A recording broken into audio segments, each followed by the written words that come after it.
Ok, pessoal, então retomamos aqui, depois da nossa pausa,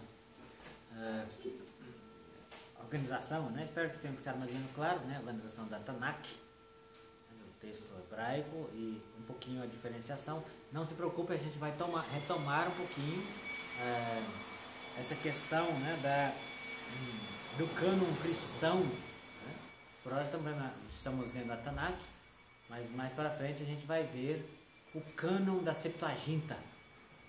Então a gente vai conhecer um pouquinho melhor, né, o cânon da Septuaginta, e aí a gente vê o que a nossa Bíblia cristã, né, copia ou não da Septuaginta, porque a Septuaginta, certamente a Bíblia cristã se inspira na ordem dos livros que estão na Septuaginta, mas não é uma cópia, né? A Septuaginta não está inteira na nossa Bíblia. Então, além da diferenciação dos nomes de alguns livros, né, como já comentamos, a Septuaginta tem livros a mais que não tem na nossa Bíblia cristã, né? E é curioso, como nós veremos, né?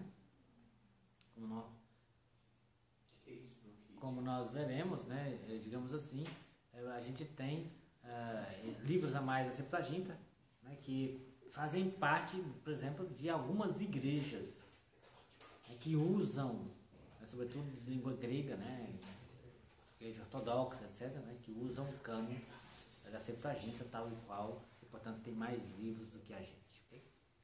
Então essa organização, espero que tenha ficado mais ou menos clara. Internamente, né, a gente dar algumas pinceladas, né, digamos assim, do conteúdo interno desses blocos, começando pela Torá. Né, o Torá tem esses 5 rolos, portanto, né, nós chamamos de Pentateuco: Gênesis, Êxodo, Levítico, Número e Deuteronômio, iniciando, né, num projeto, digamos assim, narrativo, que começa por um princípio absoluto, um momento em que nada está criado e, portanto, Deus procederá à criação. A introdução, né, do livro do Gênesis é exatamente esta, né, de que no princípio Deus criou o céu e a terra, né? E aí, exatamente que essa introdução narrativa precisará, né, ao estudar, acho que o semestre que vem vocês estudarão já, né, o Pentateuco, né?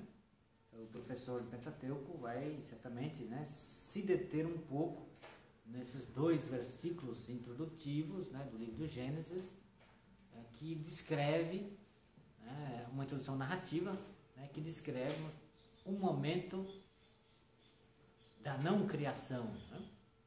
Porque a criação propriamente dita começa no versículo 3. Vayomer Elohim yehi or, e Deus disse: faça-se a luz. Então é ali, no versículo 3, né, que começa então propriamente dita a criação. Então os versículos 1 e 2, como vocês verão, né, tratará de uma apresentação, de uma introdução narrativa, né, que expressa o esforço hebraico, né, da mentalidade hebraica, para descrever uma situação pré-criação. E aí, é claro, né, a tradição hebraica, né, na língua hebraica, no hebraico bíblico, né, antigo, da Tanakh, a gente não tem o conceito de nada. No princípio não havia nada. Eu poderia ter dito isso, né, mas essa ideia ela é grega, né? Ela é grega, vem né, entra na Bíblia, no Antigo Testamento, né, a partir, né, de um conceito e de um vocábulo, de um conceito, de um pensamento grego. Isso é isso que o cristianismo, né, assevera de uma chamada creatio ex nihilo, ou nihilo, né? As traduções, as pronúncias latinas divergem por ali, mas não importa. A criação a partir do nada. Então, criação do nada. E aí a gente tem os versículos 1 e 2, né? Vocês analisarão esse texto. Né? No princípio Deus criou o céu e a terra. E aí, terminado esse versículo, não é que Deus já criou o céu e a terra. Não, é só um anúncio, né? E a terra estava vazia e informe. O que é isso? Já criou a terra e a terra está de um jeito, então a criação, a partir do versículo 3 para frente, vai ser só uma ajeitadinha no que já criou? Não, certamente são metáforas, né, que vocês analisarão certamente, né, com bastante profundidade, né, a respeito, né, de um esforço linguístico, imagético para descrever a não existência. A língua hebraica não tem conceito de nada, por isso se usa essa ideia, né, de caos, usa a ideia de trevas, né, abismo, rocher, trevas, né, terrom, abismo, né, etc. Né? Então essa é uma linguagem específica, né, para descrever uma situação pré-criacional. Repito, a ideia do nada virá mais tarde, né, entrará na Bíblia, através da Septuaginta, né, sobretudo os livros, né, dos Macabeus, né? O segundo livro dos Macabeus, capítulo 7, né, tem aquela história, né, daquela mãe de 7 filhos, né, cujos filhos estão sendo trucidados porque não querem abandonar a lei, não querem assumir a cultura, né, a religião gentílica, né, de origem grega, e ali não querem comer carne de porco, né, a exigência é essa. E aí os meninos vão sendo trucidados um após o outro, né, porque se oferece presente, se oferece riquezas, honrarias, não sei o que, nada convence os meninos, né, um após o outro vão sendo mortos, até que chega no último menino, né, e aí o único filho, a mãe viúva, né, quer dizer, a esperança da mulher primeiro é o pai, depois o marido, depois o filho mais velho, ou se tiver um filho único, é o único filho, né, se o filho morreu o filho único, já era, né, então essa é a situação trágica, né, e aí, né, chama a mamãe, diz, olha, dá conselho para o seu filho, né, para ele aceitar, porque senão você fica viúva sem filhos. Aí a velhota chamou o filho, né, ao invés de dar conselho para ele aceitar, né, sei lá, abandonar a fé, porque senão ela vai ficar, né, sem previdência social, porque na antiguidade não tinha previdência social, né, não tem aposentadoria por viuvez, né, então, dependia sempre da figura masculina, ou do pai, ou do marido, ou de algum dos filhos. E a mãe diz, olha meu filho, não vai me passar vergonha, né? Você, né, não vai mijar para trás, né? Os seus irmãos foram corajosos, né? E ao invés de dizer para o menino, né, amolecer, não, velhota firme, e mais, né? Diz, olha, estes membros que te serão despedaçados daqui a pouco, foi Deus quem te deu, né? Porque do nada ele fez todas as coisas. Uk ex onton poesen hoteos tapanta. Daquilo que é não existente fez Deus todas as coisas. Segundo livro de Crônicas, segundo livro de Macabeus, capítulo 7, né? Citei o versículo ali, agora a cabeça não ajuda mais, né? Uma expressão em grego, né? Um texto em grego. Não tem, em hebraico não tem conceito de nada. Então, sei como for, começa então, né, com esse horizonte da criação, não só da humanidade, mas da criação do mundo. E, claro, a gente já comentou um pouquinho, né, sobre o ambiente, né, da escritura da Torá, que é um ambiente no período exílico, um ambiente no qual, né, a gente comentou em algumas aulas precedentes, como, né, o povo de Israel entra em contato, né, com um sistema religioso mesopotâmico, né, de uma teogonia, né, de uma história narrativa de surgimento dos deuses, da criação do mundo, né, e ao mesmo tempo de onde veio a humanidade e qual o seu propósito. Então toda essa bagagem cultural aqui, religiosa, linguística, né, digamos assim, Israel se dá conta, entra em contato com isso durante o período do exílio babilônico, que aí os sacerdotes, né, a grande tradição sacerdotal precisa responder a isso aqui. Isto é, primeiro, como a gente mantém a nossa identidade judaica aqui, né, no exílio, sem terra, sem a terra, sem a monarquia, sem o templo, etc. se fortalece as instituições de base que marcam a identidade, né, o Shabat, sinagoga, a liturgia Shabat, né, a circuncisão, genealogia, etc. E, sobretudo, se põe a escrever. Se põe a escrever aquilo que, grosso modo, eram tradições orais precedentes e também respondendo a estes modelos, a esses esquemas de pensamento, né, paradigmas de compreensão da existência já fornecidos pela cultura e religião mesopotâmica politeísta. E aí a gente tem, né, a proximidade entre esses relatos da criação e os relatos da criação que tem lá no exílio babilônico, né, textos como Enuma Elish, textos como Atrahasis, né, e outros mais, né, epopeia de Gilgamesh, ou sei lá, né, mito de Adapa, né, tem uma série de textos em que a gente tem mais ou menos o mesmo frame, né, a mesma moldura, né, de orientação da construção, né? E aí, evidentemente que Israel, né, a tradição ocidental nesse caso, faz uma reviravolta fundamental. Não há uma agonística divina, não existe batalha entre os deuses, né, na origem do universo. Não. Existe um único Deus soberano, né, onipotente, que cria todas as coisas, tudo aquilo que lá eram, né, idolatrados, reverenciados como divindade, o sol, a lua, as estrelas, elementos da natureza, tudo era divindade, né? Tudo era, digamos assim, era regido por uma divindade, no politeísmo não, que tudo é obra de Deus, Deus fez tudo isso e mais, né? Esse Deus criou tudo isso, né, tranquilo, só com a sua palavra, né? Sem suar uma gota de suor. Então, não tem agonística, não tem batalha, não tem esforço, né? Soberania, unicidade, soberania, né? Onipotência divina, todas as coisas é criação, só a Ele, Criador, único, pode ser adorado. Né? O Rubens está perguntando. Uma pergunta no cenário, né? Dos Macabeus é um dos que são negados pelos protestantes. Se o conceito de criação a partir do nada só entrou na Bíblia com este livro, os nossos irmãos separados não professam também esta mesma concepção que nós temos, a saber que Deus criou do nada? A pergunta é curiosa, sugestiva, né? Isto é, a tradição protestante, a partir de Lutero, né, decidiu recolher, né, como texto do Antigo Testamento só o cânon hebraico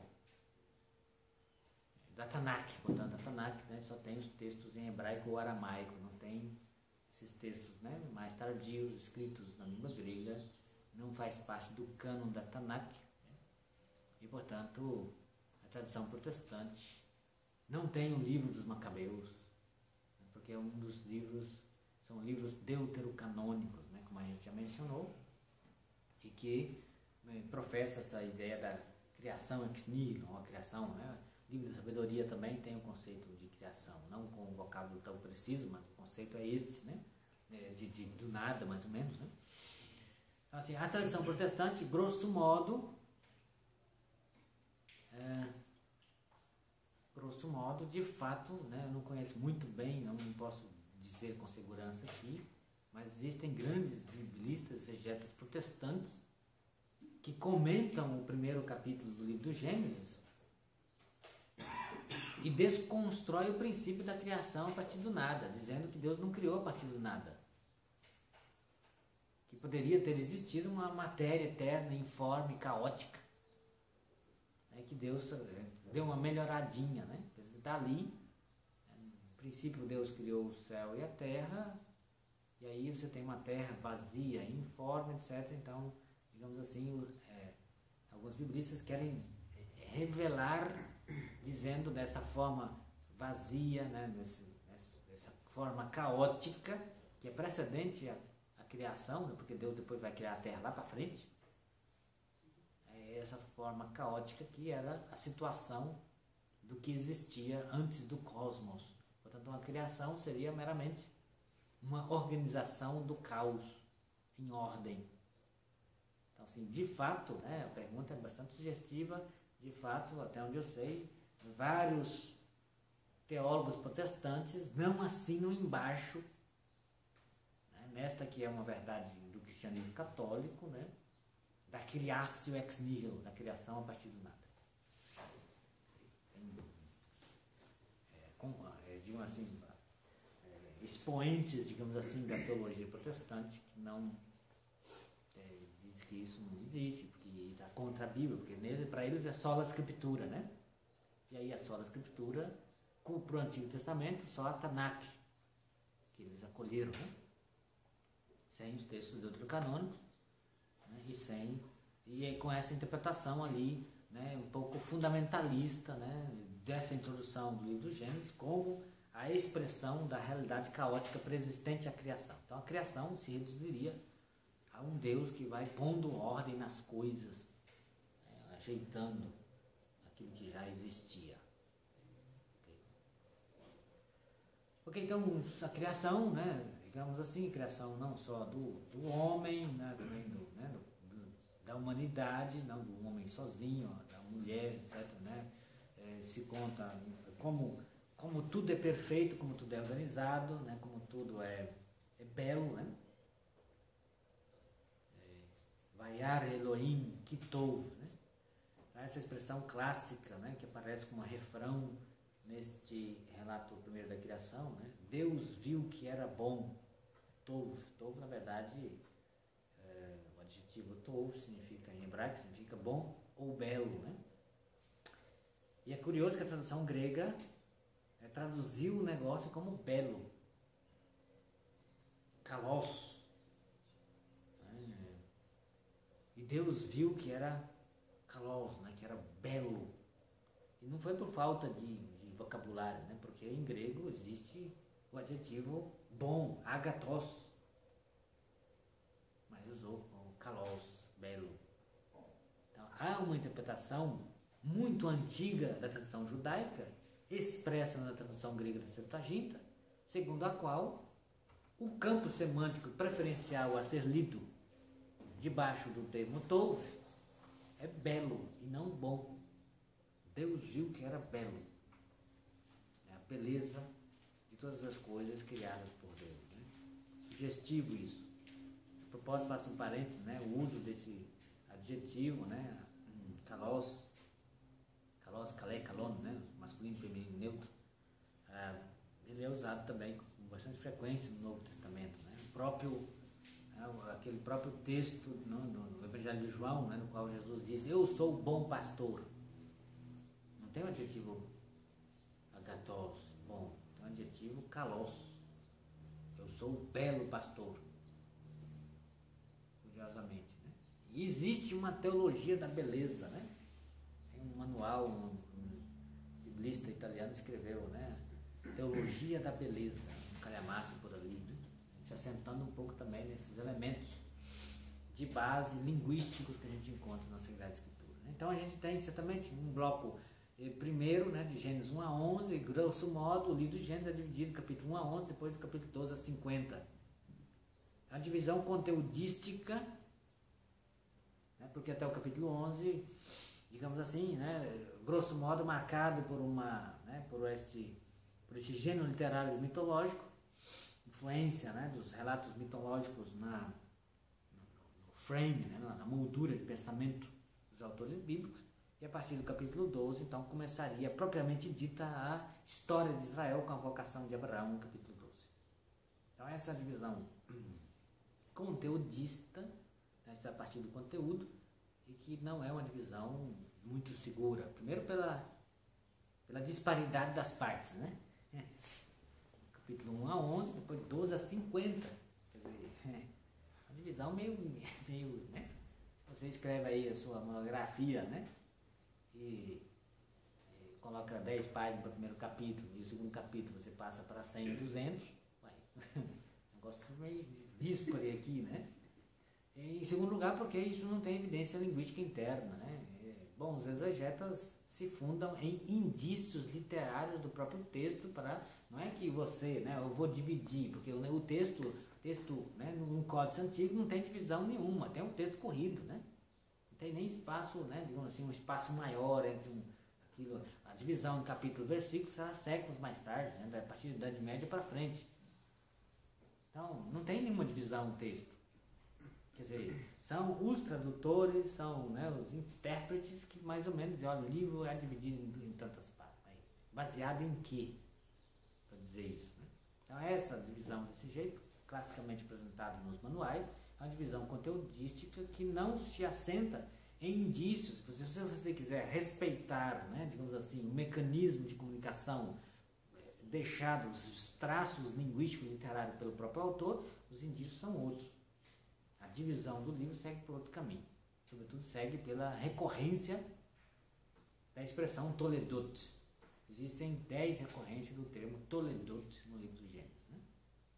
O verbo yalad significa gerar, com o prefixo tav ali, forma substantivo, né? Geração ou gerações. As gerações, Toledot é traduzido, infelizmente, em diversos lugares por diversos nomes diferentes. Em alguns lugares se traduz como origem, outros lugares se traduz como genealogia, em outros lugares se traduz como história. Esta é a história do céu e da terra quando foram criados. Gênesis capítulo 2, versículo 4b. Ali tem o termo Toledot, essa é a história. Toledot. Se você vai ao capítulo 5, versículo 1, esta é a genealogia de Adão, Toledot. Sei lá, né? Se você vai, né, a 9:1, essa é a história, são as origens de Noé.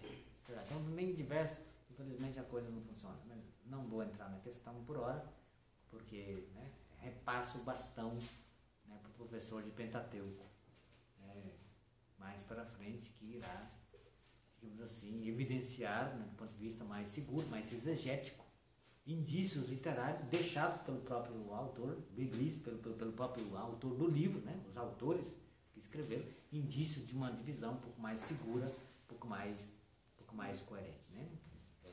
Só a última observação que faço é que a história de Abraão não começa no capítulo 12, né?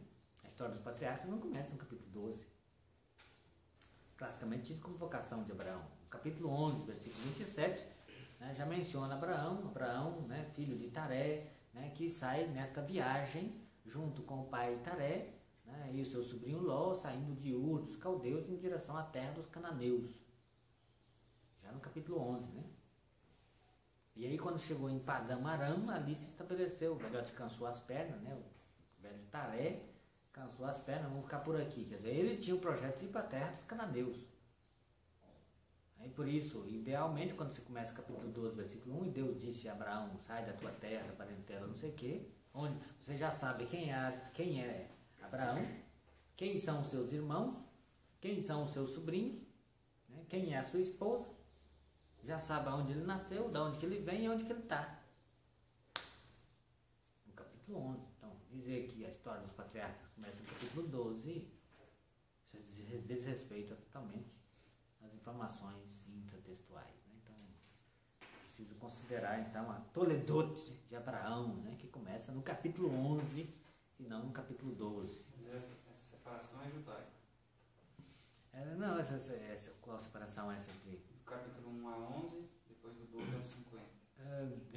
Grosso modo sim, porque a parcha de Abraão, né, ao menos como texto, divisão para a liturgia, começa a parcha de Abraão no capítulo 12, versículo 1. Lech Lecha, parcha Lech Lecha, que são as primeiras palavras, parte ou sai, né? A ordem de Deus a Abraão no capítulo 12. Mas é a leitura litúrgica judaica do texto. Por quê? Porque a gente tem, fundamentalmente, para a tradição judaica, né, Abraão é o pai de Israel segundo a fé, porque é o patriarca, o modelo de fé. E aonde você encontra Abraão, né, tendo fé? É ali, porque Deus diz, vai, sai da tua terra, da sua casa, dos seus parentes, não sei o quê, vai para a terra que te mostrarei. E o versículo logo seguinte diz, e Abraão partiu, conforme o Senhor disse. Então ele não pergunta nada, né? Não questiona, não tem dúvida, nada. O cara, Deus fala e puf, vaza, né? obedece. Ele lá, e depois o modelo de Abraão como modelo de fé, né? Gênesis capítulo 22, Deus colocou Abraão à prova e disse: Abraão, toma o teu filho único, aquele que amas, e oferece-o a mim em holocausto no Monte Moriá.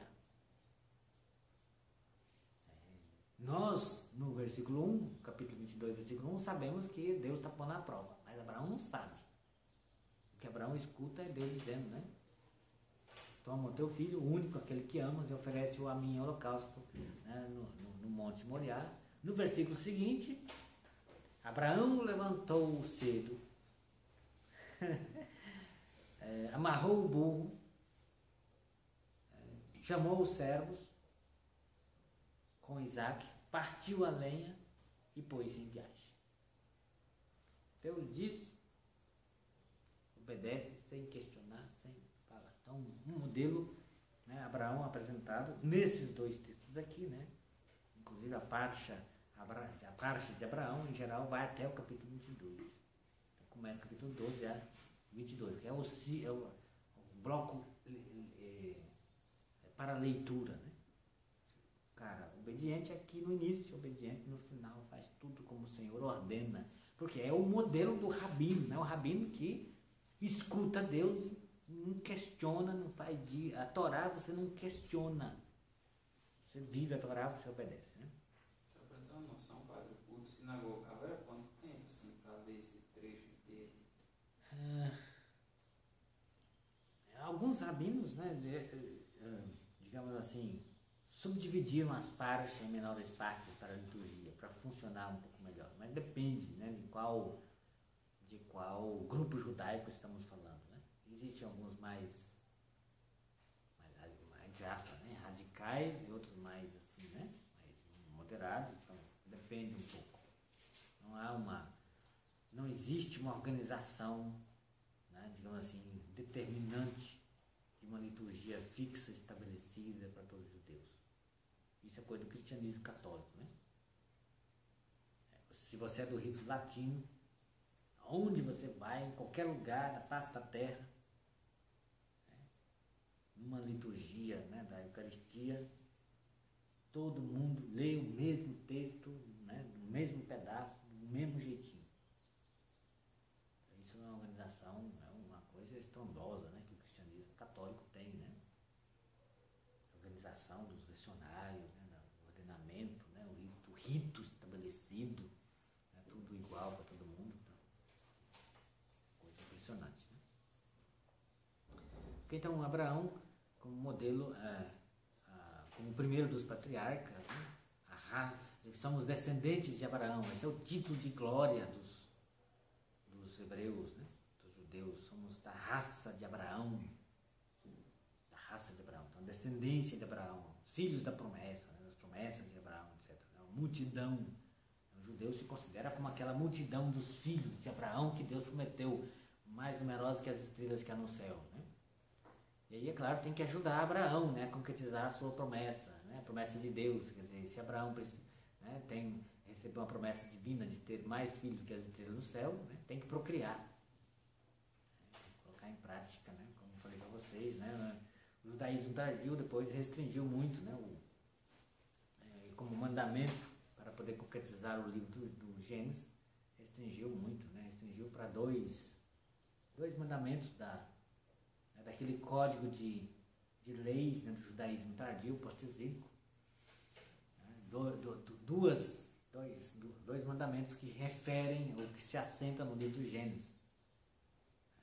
O casamento e a procriação, fazendo referência, né, a Gênesis capítulo 2, né, Gênesis capítulo 1, crescei-vos e multiplicai-vos, então tem que colocar aquilo lá em prática. E depois a circuncisão, né, assentando em Gênesis capítulo 17, o episódio da aliança com Deus, né, marcada na carne essa aliança pela circuncisão. Então, quer dizer, os judeus no contexto pós-exílio já tem que cumprir a Torá, tem que colocar em prática, senão vai acontecer outra desgraceira de novo, né? A desgraceira da perda da terra, do exílio babilônico, do fim da monarquia, da destruição do templo. Foi por quê? Porque a gente não cumpriu a Torá. Os profetas nos avisaram, atenção, né? Desgraceiras vão vir. Né? A própria Torá está lá escrito, né? O Deuteronômio, capítulo 28, uma lista de Arur, Arur, maldito, maldito, maldito. Maldito é aquele que não coloca em prática a lei, né? Os seus filhos serão exilados, né? Serão escravos, então tudo foi predito.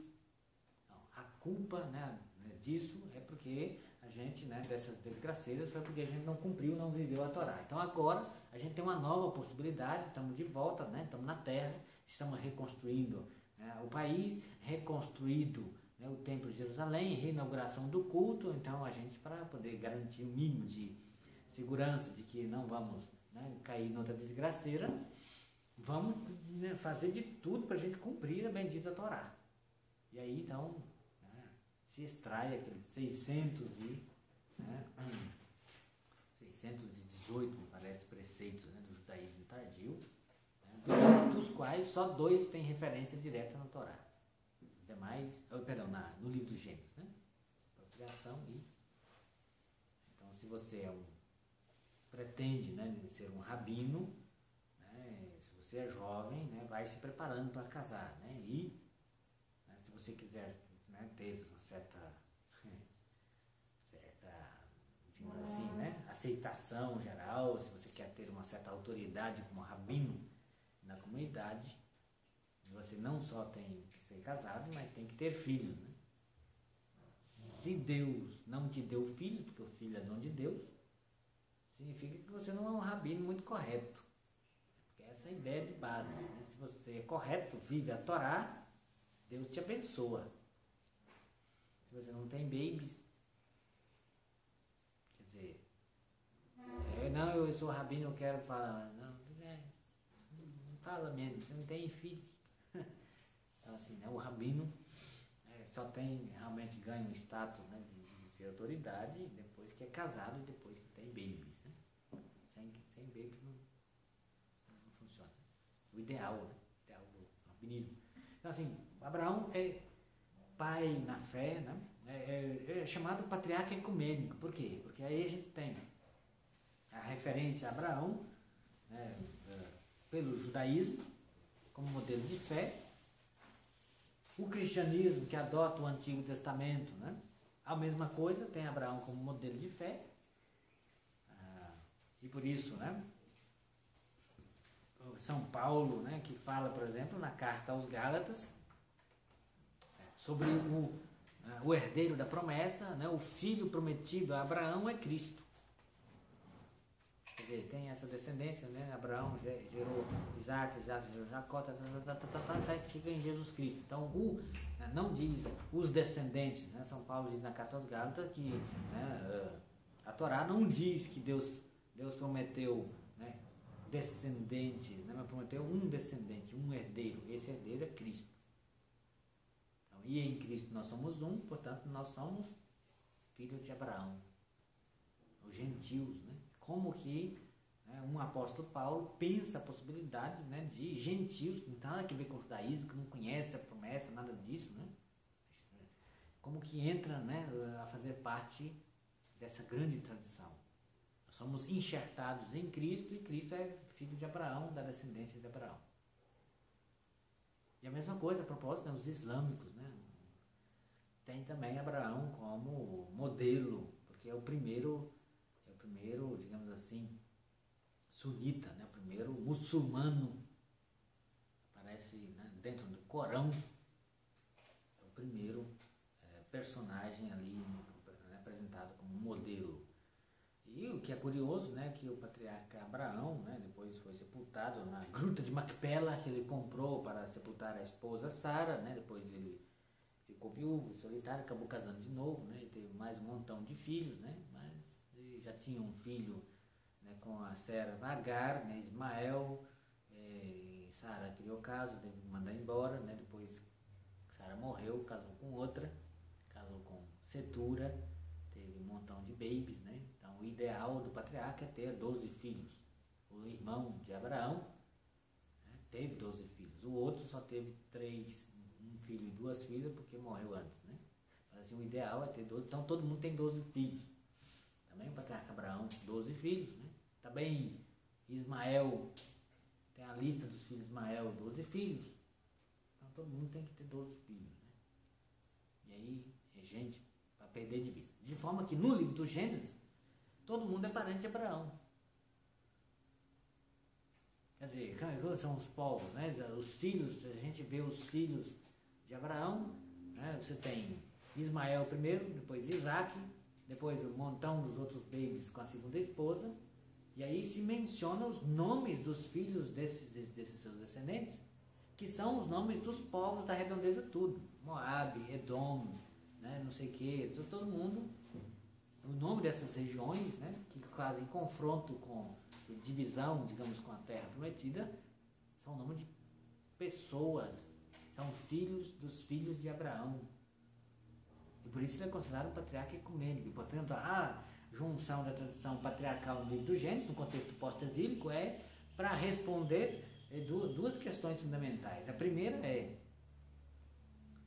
digamos assim, como a gente ainda é povo de Deus, visto que quebramos a aliança do Êxodo.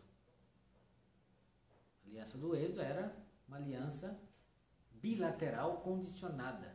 Deus, né, dá a sua lei, estabelece a sua lei, diz: vós sereis o meu povo, né, e eu serei o vosso Deus, na medida em que colocar em prática isso, aquilo, aquilo outro. Não colocou em prática, Deus, tchau. Aliança rompida, quebrada. Então, a gente rompeu a aliança e agora, somos ou não somos povo de Deus? Mas, então, recupera as tradições patriarcais antigas, segundo a qual há um outro conceito de aliança, que não é uma aliança bilateral condicionada, mas uma aliança única, só Deus que sustenta e não tem condicionamento. Então, assim, povo, somos ou não somos povo de Deus, né? Agora, segundo, né, a aliança exodal, a gente já era. Mas existe, a gente continua sendo descendente de Abraão, e existe uma aliança com Abraão precedente, muito mais antiga, que é inquebrável. A aliança com Abraão não se pode romper. Não é possível rompê-la. E aí as tradições patriarcais funcionam como, né, o reconhecimento do povo como parte de uma relação com Deus, com a aliança, que prepara para entrar numa aliança de maturidade, que é aquela do Êxodo. Então esse é um aspecto importante, né? E o segundo aspecto, que responde a esse ambiente pós-exílico, isto é, o que a gente faz com os habitantes enquanto a gente foi exilado, essa povaiada aqui das regiões, né, entraram no território, ocuparam a terra prometida, e agora? A gente passa todo mundo ao fio da espada? O Deuteronômio falava isso, né? Quer dizer, quando entrar lá, não ter piedade, é a aplicação do herem, no anátema, passar todo mundo ao fio da espada, não ter contato com ninguém, etc, né? Não, agora, o grupo sacerdotal, grosso modo, que recolhe as tradições dos patriarcas, diz: ó, vamos conviver pacificamente. Por quê?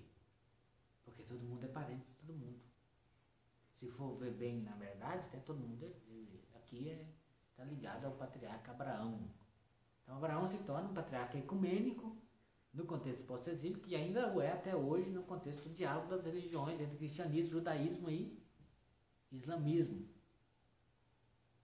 O santuário lá em Hebron, né? Santuário mais ou menos, né? Quer dizer, o túmulo vazio dos patriarcas, porque, né, foi lá, segundo as tradições bíblicas, que ele foi sepultado, ele, depois Sara, depois Isaac, depois Rebeca, depois vários patriarcas foram sepultados lá. Claro que o cupim devorou, comeu os ossinhos deles, não tem mais nada, né? Então lá tem um memorial, chamado túmulo vazio dos patriarcas, e é um lugar onde tem visitação dessas três religiões, né? Os judeus vão lá reverenciar o patriarca Abraão, os cristãos vão lá, porque nós também somos filhos de Abraão, segundo, né, a descendência de Abraão, que é Jesus Cristo, e os islâmicos vão lá, porque é o primeiro sunita, primeiro, né, observante do Corão, segundo o livro do Corão. Então é um ponto de referência, digamos assim, de diálogo, né, e por isso, com boa razão, né, o biblista exegeta Thomas Romer, né, o chama de patriarca ecumênico. Né, patriarca ecumênico. Ok, pessoal, mais ou menos estamos já com o horário esgotado. Agradeço pela paciência, né, de mais o nosso encontro de bate-papo, de introdução à Bíblia. Desejo um bom almoço a todos, né? Próxima aula, então, a gente começa a comentar um pouquinho, né, internamente ao menos, né, uma breve introdução ao conteúdo dos demais livros